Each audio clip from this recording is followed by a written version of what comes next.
ఇన్ఖిలాబ్ జిందాబాద్, ఇన్ఖిలాబ్ జిందాబాద్, ఇన్ఖిలాబ్ జిందాబాద్ అని ఎవరు హెచ్చరించారో తెలుసా?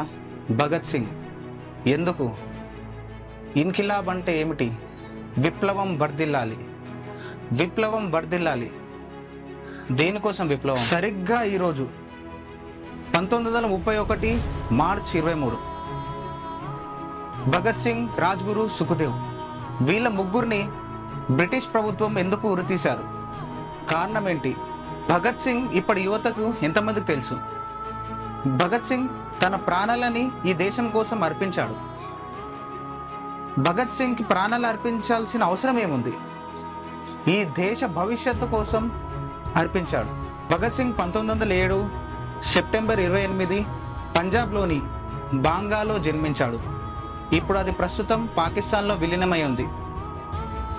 అతను భగత్ సింగ్ చిన్ననాటి నుండే దేశభక్తిని పెంపొందించుకున్నాడు.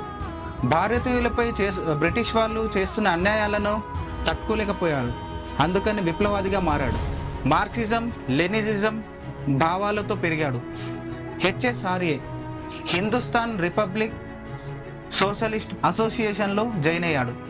ఇది బ్రిటిష్ వాళ్లకు వ్యతిరేకంగా ఏర్పడ్డ సంస్థ. బ్రిటిష్ అధికారి జేమ్స్ స్కాట్ ప్రేరేపించిన లాఠీ చార్జ్లో లాలా లజపతి రాయ్ మరణించాడు. అందుకు ప్రతీకారం తీర్చుకోవాలనుకున్న భగత్ సింగ్, సుఖదేవ్, రాజ్గురు కలిసి స్కాట్పై ప్రతీకారం తీర్చుకోవాలనుకున్నారు. కానీ అందులో పొరపాటున జాన్ శాండ్స్ని హత్య చేశారు. దాని తర్వాత మరో సంఘటన 1929లో బ్రిటిష్ అసెంబ్లీపై భగత్ సింగ్, బటువేశ్వర్ దత్ ఇద్దరు కలిసి బాంబుతో దాడి చేశారు. వాళ్ళు నిరసన తెలియజేద్దాం అనుకున్నారు. కానీ బ్రిటిష్ ప్రభుత్వం చాలా సీరియస్గా తీసుకొని భగత్ సింగ్ని అరెస్ట్ చేశారు. అరెస్ట్ చేసి లాహోర్ జైలుకు తరలించారు. జైలుకి వెళ్ళిన తర్వాత భారతీయ ఖైదీల కోసం కూడా పోరాడాడు. కనీస సౌకర్యాలు, ఆహారం, వైద్యం కూడా అందించట్లేదని చెప్పి 116 రోజులు దీక్ష చేశాడు. అంతేకాదు జైల్లో లెనిన్ అండ్ మార్క్స్ రచనలు చదివేవాడు. దాంతోపాటు వై ఐఎమ్ ఏ అథీస్ట్, నేను ఎందుకు నాస్తికుడను అనే పుస్తకాన్ని రచించాడు. జైల్లో ఉంటూ భారతీయ ఖైదులకు బ్రిటిష్ ప్రభుత్వం చేస్తున్న దుర్మార్గాలను వివరించేవాడు. దాని మీద అవగాహన తెచ్చేవాడు. దేశభక్తిని పెంపొందించేవాడు. దానికి తోటి ఖైదీలు, బయట ఉన్న ప్రజలు కూడా ఎంతో చైతన్యవంతమయ్యారు. శాండర్స్ హత్య కేసులో భగత్ సింగ్, రాజ్గురు, సుఖదేవ్లను ఉరిశిక్షకు అమలు చేశారు. 1931 మార్చి 20 ఉరిశిక్ష అమలు చేశారు. ఉరిశిక్షను అమలు చేసిన సమయంలో కూడా భగత్ సింగ్ నవ్వుతూ ఆ ఉరి శిక్షని ఆనందంగా స్వీకరించాడు. దేనికోసం?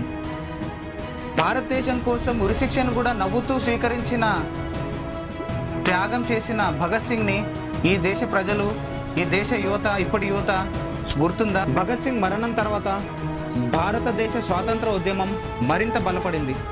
దేశ ప్రజలందరూ బ్రిటిష్ ప్రభుత్వానికి వ్యతిరేకంగా పోరాడారు.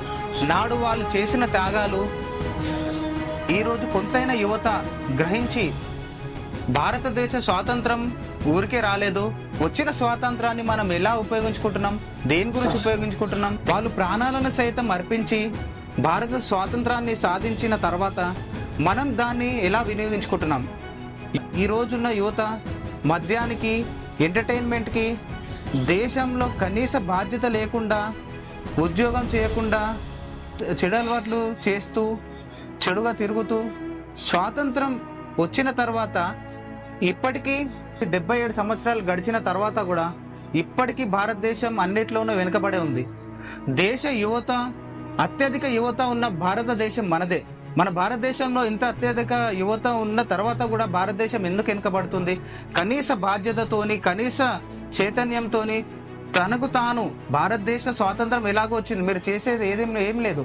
కనీసం మీరంతటా మీరైనా ఉద్యోగం చేసుకుంటూ, పని చేసుకుంటూ, కుటుంబ సభ్యులను మంచిగా చూసుకుంటూ, డ్రగ్స్కి, బెట్టింగ్స్కి, వీటన్నిటికి దూరంగా ఉంటూ కనీసం నీ ఎదుగుదల కోసం ఉపయోగించి బాగుపడాలని, భారతదేశాన్ని ముందుకు తీసుకెళ్లాలని కోరుకుంటూ సైనింగ్ ఆఫ్ మహేష్ అనాలిసిస్. ఇన్కిలాబ్ జిందాబాద్, విప్లవం వర్ధిల్లాలి.